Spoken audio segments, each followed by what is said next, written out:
Yesterday, I shared that the city has placed 170 homeless New Yorkers off the streets and into transitional housing like shelters, safe havens, and stabilized beds. I can also share today that since January 19th, the city has made nearly 500 of those placements. But at least 10 New Yorkers have tragically lost their lives after being found outdoors. We don't yet know whether every case will be ruled hypothermia, but we need every New Yorker to be on alert, looking out for their neighbors. The city remains in code blue, which means that we are intensifying outreach, that we are conducting round-the-clock checks, and have loosened traditional shelter intake procedures to accommodate as many New Yorkers as possible. 311 calls are being rerouted to 911, so help gets there faster. And we are immensely grateful for the 911 operators who serve as the connective tissue of our emergency operations. But code blue alone is not enough in a cold this severe, this rare. To remind New Yorkers, this is the coldest weather conditions that we have experienced in this city for 8 years. And that is why we are executing new, additional emergency protocol to enhance our efforts. We are sending out requests to send staff out every few hours to canvass nearby blocks and engage anyone who needs assistance. This would be from our shelter partners, as well as asking faith-based organizations to assist in some of those outreach efforts. We are also partnering with advocates and volunteers like Street Homeless Advocacy Project, SHAP, to conduct extra shifts this week in high-need areas. We have also asked hospitals to limit overnight discharges to ensure that people who have nowhere to go are kept indoors. We have opened up 10 new warming shelters since Friday.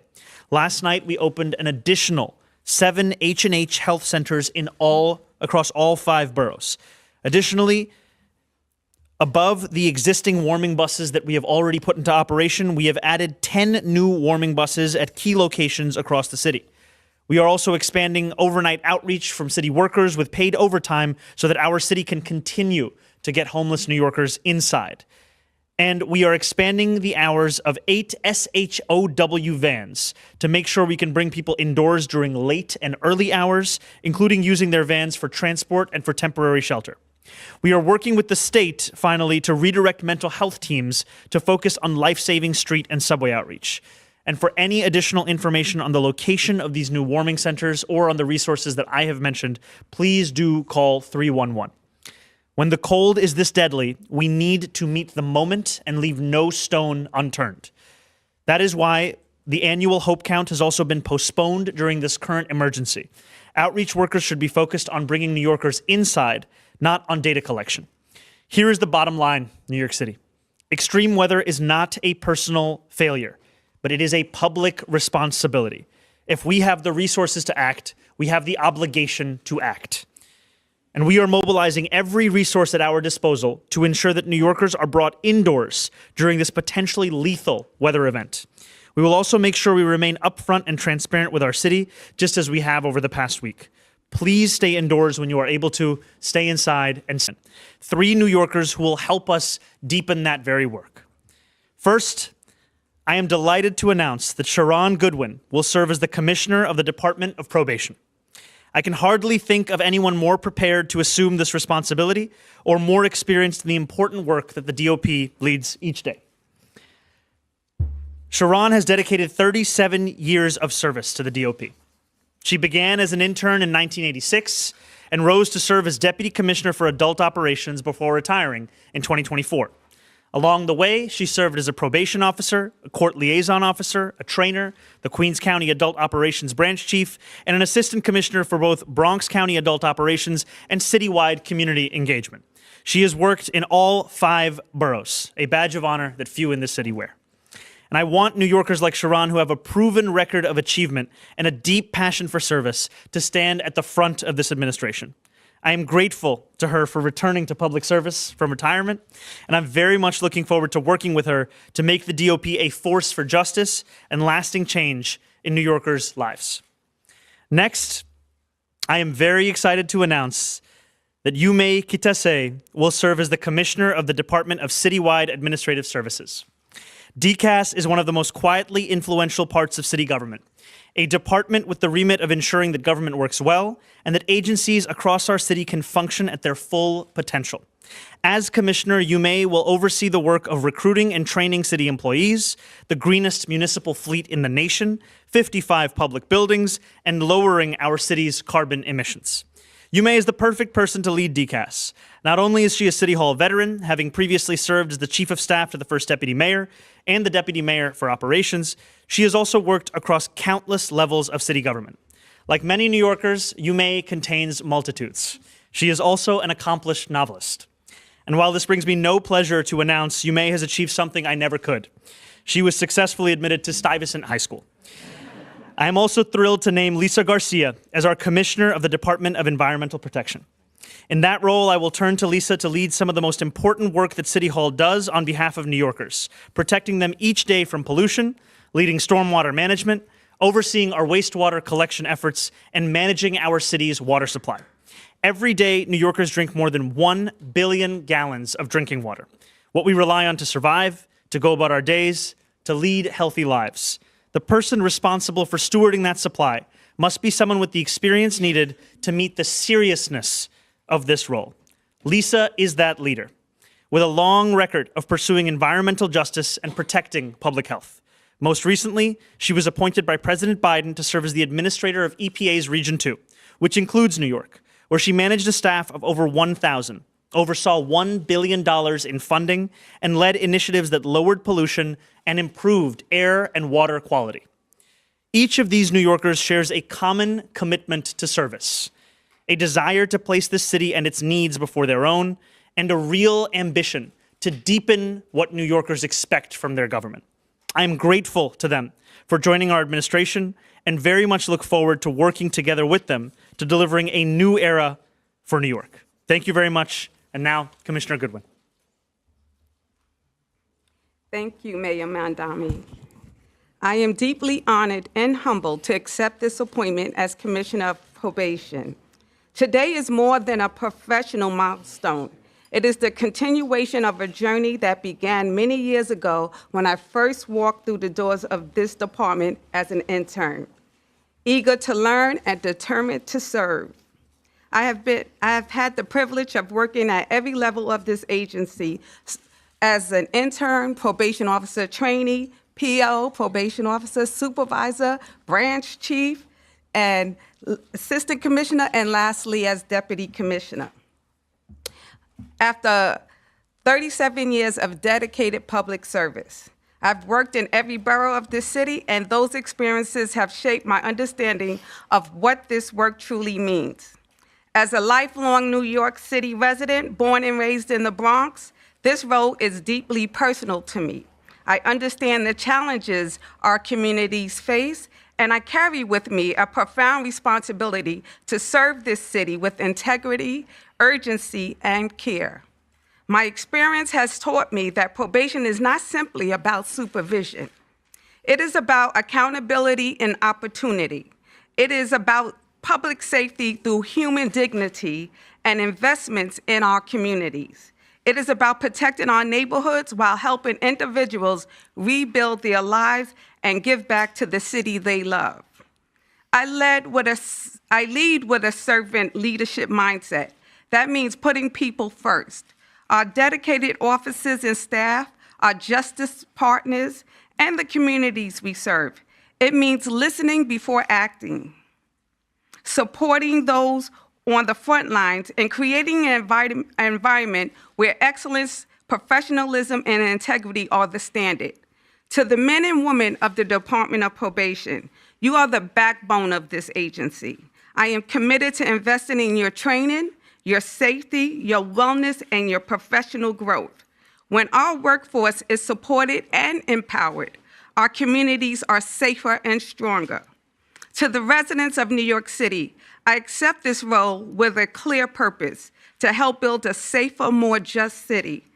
We will strengthen community partnerships, use data-driven strategies, expand effective rehabilitation programs, and remain laser-focused on reducing recidivism while holding individuals accountable.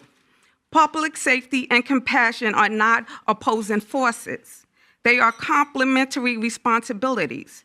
When we balance enforcement with opportunity, structure with support, and accountability with hope, we create lasting change.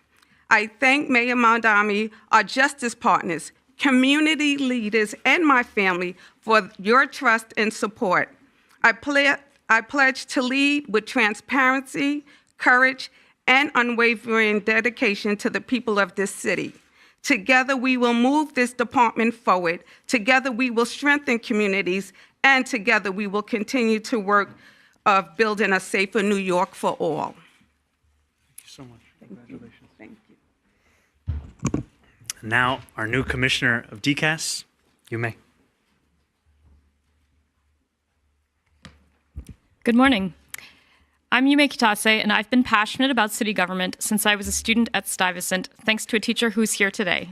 Thank you, Ms. Suri. Back then, I used to track Councilmember Gail Brewer's legislative stats the way some kids follow baseball players. I got an internship with the city controller's vouchering office because at 16, that seemed like the coolest way to spend my summer. And I've worked in city government ever since. Public service is about building the future, not tending the status quo. We come in every day and we ask ourselves, how can we do more, better? And if you want to improve city government, you can't do it without the Department of Citywide Administrative Services. If you're a government nerd like me, you already know how important the workers of this agency are. DCAS supports other agencies through workforce policies and its management of city properties and other assets. It's the key to tackling slow and cumbersome hiring processes, addressing vacancies, and redeveloping city property, and meeting our climate targets. I'm extremely humbled and excited to get to be a part of those efforts and this team. Thank you, Mr. Mayor, for believing in a better version of city government and for giving me this opportunity. And thank you, First Deputy Mayor Dean Fullahan, for being a mentor, and Deputy Mayor Curson, and all the colleagues who have supported and taught me so much along the way. And lastly, thank you to my family. I can't wait to get to work. Thank you.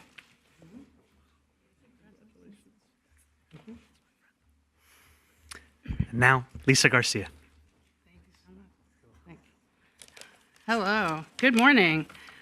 Buenos días a todo el mundo. Thank you, Mayor Mamdani. This is really an incredible opportunity. It is such an honor to be here today and alongside my fellow appointees. Congratulations. As we can see, this administration is building a team of public servants who are dedicated to delivering the services that New Yorkers rely on. That is why I am thrilled to be here today taking on the job of Commissioner of the Department of Environmental Protection. New York City DEP is critical to all of us. I have seen how important the work is, not just as a New Yorker using their services every day, but also in my previous role as administrator for Region 2 at the U.S. Environmental Protection Agency, where I oversaw the entire region, including New York. DEP and its hardworking staff, who I look forward to joining soon, is at the heart of so much of what New Yorkers expect from the city. When you turn on the tap, that's DEP delivering our world-famous, safe, clean drinking water. When you take that refreshing shower, that's DEP. And yes, even when you flush the toilet, that's DEP making sure it's whisked away and you don't have to worry about it. Given the challenges also of climate change, it is critical that DEP take the lead in protecting against climate impacts. By making climate impacts such as severe storms we've been seeing and more flooding, unfortunately, we need to make investments in long-term climate and sustainable solutions for the 21st century and beyond. It will also be our job, and I'm looking forward to working with DEP on this, to make sure that we deliver services equitably so that no community is left behind or underserved. Throughout my career, I have always advocated for environmental and climate justice, whether representing community groups, working in the government, large NGOs, or in academia. And now, working with this administration and the mayor and the team, I will help advance those justice principles at DEP. Yes, the infrastructure and resiliency needs of New York City are challenging, but I know that this administration is up to the task, and I'm excited to get to work. Thank you again, Mayor Mamdani, for this appointment. I look forward to serving the people of New York and working aside everyone. Thank you. Thank you. Looking for questions, and we also have Deputy Mayor and Commissioner here for any questions about the cold-related deaths as well. But we'll start with on-topic questions about the appointments first. Katie, go ahead.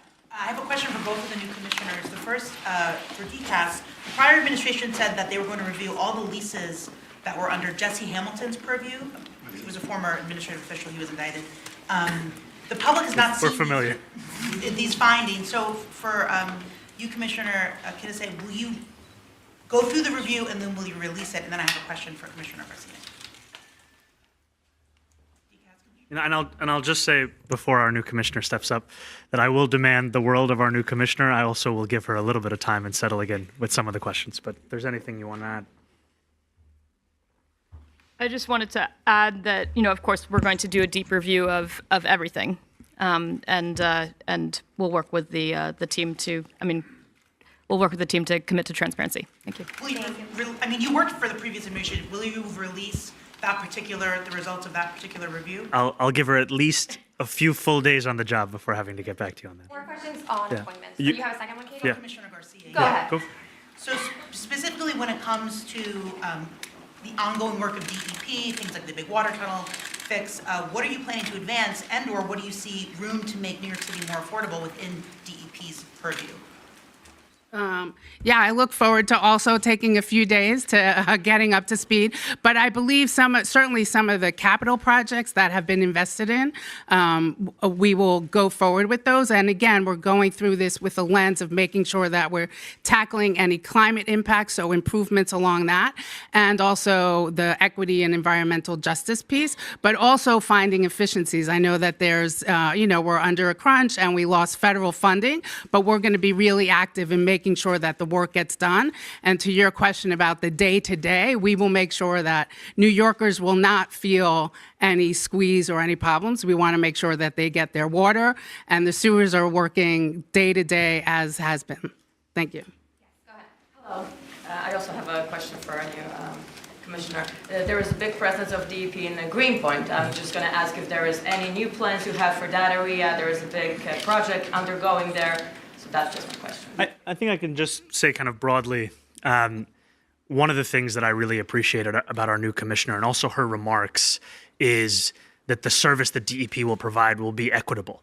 That for too long, New Yorkers have had to ask themselves if based on their zip code or their neighborhood, they're going to experience city government any differently. And one of the things that we've been asking everyone that we've been interviewing, and especially that came up in our own DEP conversations, is how do we ensure the service is the same no matter where you are? So for someone who lives in Greenpoint, they can look forward to the same kind of service as anyone else across the city. Thank you so much. Thank you. Hi, Hey. two questions. Go for it. The first is for Ms. Goodwin. Your predecessor, and maybe this had something to do with why you left, famously filled the department. It was like a friends and family employment plan. Do you plan on sort of rooting out some of that nepotism that was endemic there?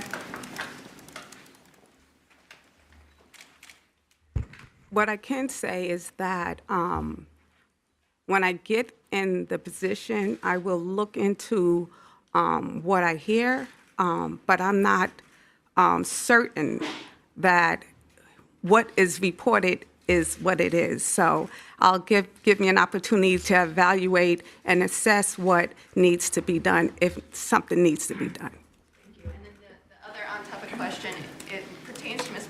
Garcia, but is for you. Do you intend to again charge DEP's water board rent, which the prior administration did and led to like 8.5% water rate increases? I think we're going to be going through that as soon as our new commissioner gets into the job. Thank you. To follow up on Dana's question for the commissioner, for the DOP commissioner, you were saying, I'm not certain of what has been reported about cronyism in the department is what it is. Can you just elaborate a little bit? I can actually just add a few things to this. When we speak about having a new era in city politics, it is also a desire to earn New Yorkers' trust and faith about the decisions that are being made within city government. And part of the driving force in our decision to announce Ms. Goodwin here as one of the leaders in our city government is that she is going to lead with a commitment not only to justice, not only to public safety, but also to fairness, and also looking to deliver efficiency and excellence. And that is going to be a hallmark of her work. It's going to be a hallmark of DOP. And I think for too long, New Yorkers have had to ask themselves about the decisions that are being made, whether they have more to do with who someone knows, when someone worked with someone. We want New Yorkers to look at the work that's being done and see it for what it is, which is the work, not who's doing it and why they got that job. Thank The you. DOP commissioner, though, and since you... Sorry, I think the mayor answered the question. We Since have you to move on worked to under Mariella. Go Commissioner ahead. Holmes for such a long time, I was wondering if the commissioner can comment on what she thinks on Commissioner Holmes' mayor to the tenure. I'm going to allow the commissioner to focus on the days ahead. I'm happy to take additional questions, though. Yes, go ahead. Yes, thank you. Hi. For NYC Univision, we have a new name now. Oh, congratulations. Thank you. It's good news. Yes. So, En más. NYC. Sí. I would like to address the Commissioner of Department of Environment, La Comisionada Garcia. In Spanish, if I'm allowed, it's about the rate on, perpetual rate of asthma children incidents in the Bronx. Comisionada, siempre hemos visto que el asma es tan relevante en el Bronx, ¿no? Por los niños. Y ese problema sigue ahí por años y años y años. ¿Qué puede hacer usted como comisionada para realmente deshacerse de ese problema de una vez por todas? Sí, pues es un problema grande y yo también tengo asma y viví en el Bronx, entonces es algo muy importante que conozco, pero la verdad es que vamos a seguir trabajando con las comunidades. Quiero salir y hablar con comunidades para ver qué soluciones no hemos puesto y ponerlo en adelante, porque es muy importante que no solamente tenemos agua limpia, pero que tenemos aire limpio también. Y el DEP sí tiene como autoridad para trabajar en eso. Entonces estamos propuestos para ir adelante en eso también, trabajar para proteger la salud también de los neoyorquinos. Gracias. If I quickly to Commissioner Woodwin, can you please tell us what you would do first? What would be the first wrong that you would like to make right when it comes to probation, especially when it comes to minorities like Hispanic men? The first thing I'm going to do is actually meet with my staff, meet with my community partners, as well as judiciary. Those are the first things, just to get a listening tour on finding out what is it that concerns them. And then from there, I'm going to be looking loads, I'll staff it. Look forward to doing it. Thank you so much. And we'll do. Thank you so much. And we'll do off-topic questions as well. Sorry, we'll go to Melissa right here first. Thank you. Hi, Mr. Mayor. Hi, Melissa. Has there been any change in the policy at all with regard to involuntary removals of people to a hospital in a situation like this since you've come into office? Because I know you don't love always involuntary removals. So if you could talk about that. And also, are outreach workers for the city still working off that known homeless persons list? They used to call it the by name list that Steve Banks started during the de Blasio years. If so, are you checking the known locations of those unsheltered people, and did any of the people who died, to your knowledge, were they on that list? Yeah, please. Thank you. Yes, we still use that list. So the DHS outreach workers and our provider outreach workers are focused on a list of approximately 350 individuals who are known to have underlying medical conditions, older adults, people who are at particular risk, when everyone is at risk, but in particular risk in these circumstances. They are reaching out, they are trying to engage with them every 2 hours. Obviously, people are mobile. We don't always find everybody every 2 hours, but really that focus is there, while 911 is handling more of the general calls about people without that known history. So we're very focused on that. The individuals who have very tragically passed away, there are people with DHS history. At this point, I don't want to go too in depth because there are situations that are still under investigation, but to the best of my knowledge, it's not individuals on the by name list. With respect to involuntary removals, it is DHS's policy to do them only in situations where there is no other option. We are focused wherever possible on building relationships of trust. As the mayor noted, we've been able to bring in more than 500 people almost entirely voluntarily over the last week. That is really our focus. But if somebody is truly in danger, we will take action to save their lives. With the mayor, Mr. Mayor, what's your feeling on bringing people in involuntarily in this weather? If they don't want to come in, should the city at this point be forcing them to come in? I think it's, as the commissioner has said, if a New Yorker is a danger to themselves or to others, then that's the driving force of that decision. I think also, as she said, this is a last resort. Our first method of outreach is to communicate to homeless New Yorkers across the 5 boroughs as to the options that they have. We are, however, not going to leave someone out in the cold if they're a danger to themselves or to others. Thank you. We've got time for one or two more. Henry, go ahead. Hi, Mayor. How you doing? Hey, how's it going? So 2 questions related to the cold. I think anyone moving around on the subways last couple of days notices there's been a sizable increase in the number of homeless individuals on the subway system. You can understand why, but I was wondering if your outreach work is targeting those individuals for shelter, saying they're warm enough, let them be. That's question 1. And then question 2, I was wondering when you and your team began discussing this sort of next phase in additional heat response resources. To be frank, sir, did you look at deaths coming in and say, hey guys, we got to do something more? I think, frankly, what we looked at is the continued forecast that we're seeing, where this snow may have subsided in terms of the snowfall. The cold is not subsiding. It is continuing, and what we're seeing is that the most emergency measures that our city has taken historically, it is still something that is in need to catch up to this extended cold period. So I think it's not just about kind of resting on the laurels of a code blue. We have to find every tool at our disposal. And one thing that I'm appreciative about our team is that they have continued to push to look both inwards and outwards as to resources that can be used, always asking ourselves, what can connect more New Yorkers with services? And I also do want to say thank you to New Yorkers directly, because for New Yorkers across the 5 boroughs who have called 311 that has then been rerouted to 911, that has helped us to supplement our outreach efforts, because they have also been the eyes and ears of our city government to ensure that we are not leaving New Yorkers out in the cold. I know you had another question. Yeah. So we have a dedicated not-for-profit provider that works exclusively in the subway. So they have continued all of that work and will continue that work without competing what we're doing above ground. But we partner the work that we do underground along with the warming center work. So we have warming buses, for example, located at end-of-line stations, which we know are can be particular concentrations of people experiencing unsheltered homelessness. So that work continues. We continue to engage with people underground while also increasing the attention above ground. Thank you. Okay, we'll go Jake and then we'll go right here. Hey, Mr. Mayor. You mentioned limiting discharges at hospitals. I'm wondering, is this policy currently in effect within the city's hospitals? When did that go in effect? If it wasn't in effect prior to the storm, why not? Thank you. So it's standard policy within Code Blue that all hospital waiting rooms are accessible to those experiencing unsheltered homelessness. We have reiterated that guidance and also put out additional guidance to remind people and hospitals that overnight discharges and discharges whenever there isn't a dedicated, a known place for that person to go should be limited.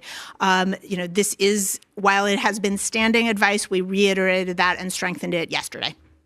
So is that question right here. Standing advice the city's public hospital system? Okay, well, we'll be reporting that at least one of the deaths was someone who was discharged from the city hospital this week.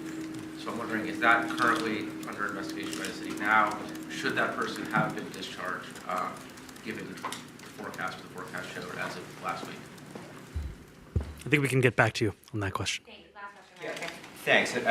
Mr. Mayor, I actually have 2 questions. The first of which is, you cited the stat that there's been 500 people who have taken shelter amid the storm. How many of them have stayed in shelter, and how many of them have left shelter to return to the streets in the crippling cold? And then I have a second question. Why don't you ask your second question right now? The second question is, a lot of people struggled to get around yesterday. The sidewalks weren't clear. What can the city do to clear the sidewalks? So I think that we are constantly asking ourselves what more the city can do to meet the needs of New Yorkers. I'm going to have our Deputy Mayor Kirsten, who I think is right over here, to just step up to that second question. Thank you. So as of 6:15 this morning, 75% of the bus stops with bus shelters have been cleared by DOT contracting workforce. Sanitation is actually also managing a workforce of more than 1,000 folks who are headed out to clear sidewalks and additional bus stops without shelters. Yesterday, they got to 1,800 bus stops, 6,000 crosswalks, 1,800 hydrants. I will say normally we have the help of warmer weather in melting the snow, that we do not have that this week. We will continue to put more resources into the very manual labor of hand clearing these crosswalks, and we ask for just a little bit of patience as we get to that work. I'm sure you've seen the videos. I'm sorry, we have to move on back to first question. About the clearing of the snow. I mean, Yeah, I know, but I'm we got sorry, two we have to questions, move on. so we're your going to first give our question, first we're question. going to move on to the commissioner, and then we have to wrap. Thank you. Yeah, so absolutely, sorry, can you restate the question? sure, the mayor cited a stat that 500 people have come against the storm. How many of them stayed in shelter for more than a night, and how many have exited and returned to the streets? So while I can't track back at the moment exactly to that 500, what I know is we have been doing follow-up. So the individuals that came into the warming centers who over the weekend, the emergency sites that we stood up, we were able to connect all of those people with ongoing placements once the initial phase of those warming centers transitioned to the next phase. So some of them coming into safe havens, some of them coming in to drop-in centers, others moved to the next warming center. So we are really doing ongoing engagement. We are following up, and we go back to the same locations. That is part of the work that our outreach teams do, so that a site that was clear at 1 o'clock, we will go back there at 3 o'clock to make sure that it is still clear. Thank you guys so much. Thank you. Thank you.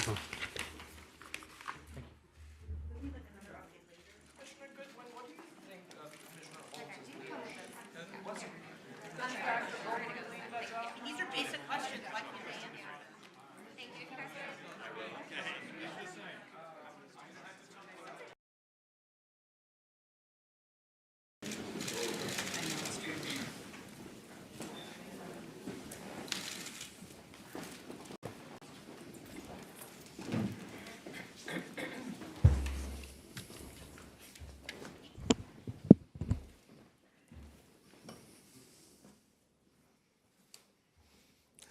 Good morning, New York. Yesterday, the storm that our city had spent days preparing for finally arrived. Snow fell across the 5 boroughs, temperatures dropped, winds gusted. The